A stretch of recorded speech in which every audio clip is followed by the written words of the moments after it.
नमस्कार दोस्तों, जय श्री राम। कैसे हैं आप सब। हमारे YouTube channel Arvind Kumar official में आप सभी का स्वागत है। राजस्थान में अभी अभी चुनाव खत्म हुए हैं। अभी तो नए तरीके से नया सीएम घोषित भी नहीं हुआ है। उसकी भी एक प्रक्रिया होती है जिसके लिए समय लग रहा है।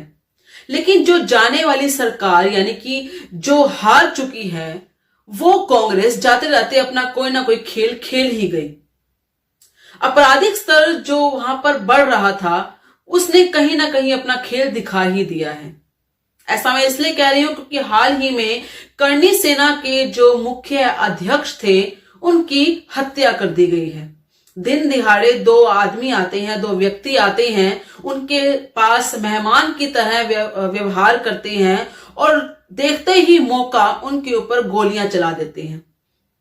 जी हां, मैं बात कर रही हूं सुखदेव सिंह गोगामेडी जी की। ये करनी सेना के अध्यक्ष हैं, या ये कहें करनी सेना के अध्यक्ष थे।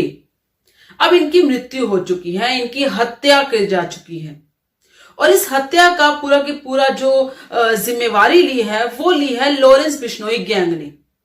इस गैंग ने सोशल मीडिया पर अपनी एक पोस्ट डाली और अपना नाम स्वयं लिया कि हम इस हत्या की जिम्मेवारी लेते हैं। जो दो व्यक्ति मेहमान बनकर आए थे वो व्यक्ति अपने साथ बंदूकें लेकर आए, लेकिन उनको चेक नहीं किया गया था पहले।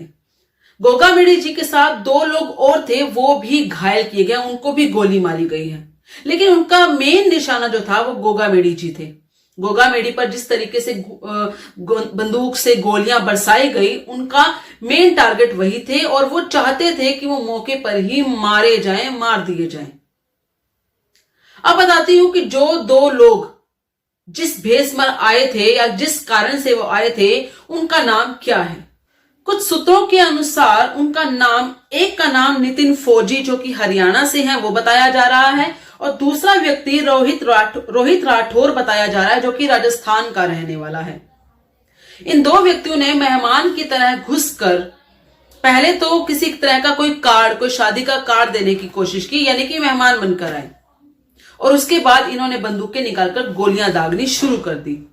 इस बात को लेकर पूरे राजस्थान के अंदर हड़कंप मच गया और पूरा चक्का जाम कर दिया गया। जयपुर में बहुत से लोग इकट्ठा हुए और इसके खिलाफ प्रदर्शन करना शुरू कर दिया, जिसमें गोगामेडी जी का पूरा परिवार भी शामिल था, पूरा राजपूत समाज शामिल था, और ये कहें कि लगभग सारे हिंदू जितने भी थे वो सभी वहां ज्यादा से ज्यादा संख्या में पहुंचे।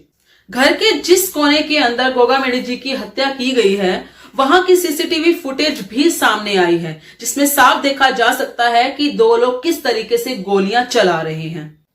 पूरा की पूरा राजपूत समाज, या ये कहें कि पूरा हिंदू समाज जब इकट्ठा हुआ तो उन्होंने इन अपराधियों की, जिन्होंने इनको मारा है, उनकी एनकाउंटर की मांग उठाने लगे और बहुत ज्यादा मात्रा में वहां लोग एकत्रित हो गए।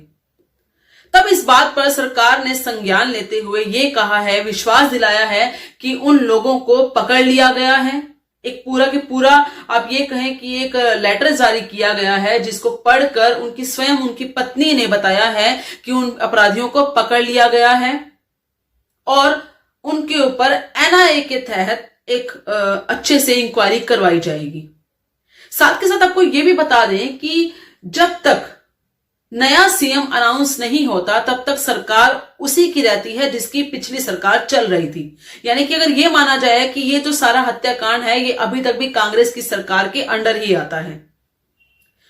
नया सीएम भाजपा के अनुसार अभी तक अनाउंस नहीं किया गया है, इसीलिए ये माना जा सकता है कि जो पिछले सीएम यहां पर थे यानी कि अशोक गहलोत जी, उन्हीं के अंडर ये सारा की सारा कांड कृत्य हुआ है। अब हाल ही में, यानी कि अभी ये लगा लीजिए कि आज ही गोगामेडी जी की पत्नी ने एक एफआईआर भी दर्ज किया है। उस एफआईआर के अंदर इन्होंने अशोक गहलोत का नाम तथा साथ में वहां के जो डीजीपी हैं उनका नाम भी लिखा है। ये कहती हैं कि हमें पूरा की पूरा शक है कि ये सब कुछ कांग्रेस सरकार के ये सीएम यानी कि अशोक गहलोत ने ही कहीं ना कहीं करवाया है। उन्हें शक है कि गोगामेडी जी की मृत्यु में इनका पूरा पूरा हाथ हो सकता है। अब ये सत्य है या झूठ ये तो नहीं जानते, लेकिन अगर ये शक सत्य में निकलता है तो ये बहुत बड़ी हार होगी कांग्रेस की। क्योंकि जिस तरीके से कन्हैया लाल जी का हत्याकांड हुआ था और उसमें भी कांग्रेस के अध्यक्ष ने या कांग्रेस की पार्टी ने कुछ भी नहीं किया था, क्योंकि हमेशा से ये मुस्लिम तुष्टीकरण को अपनाते रहे हैं। अगर इस बार कुछ ऐसा सचमुच हुआ है और साबित हो जाता है तो बहुत बड़ी हार होगी इनकी, इस पूरी पार्टी की। आप सबका इस बारे में क्या कहना है, कृपया करके अपने विचार कमेंट में जरूर बताइएगा। इस वीडियो को लाइक और शेयर जरूर कीजिएगा। धन्यवाद। जय श्री राम।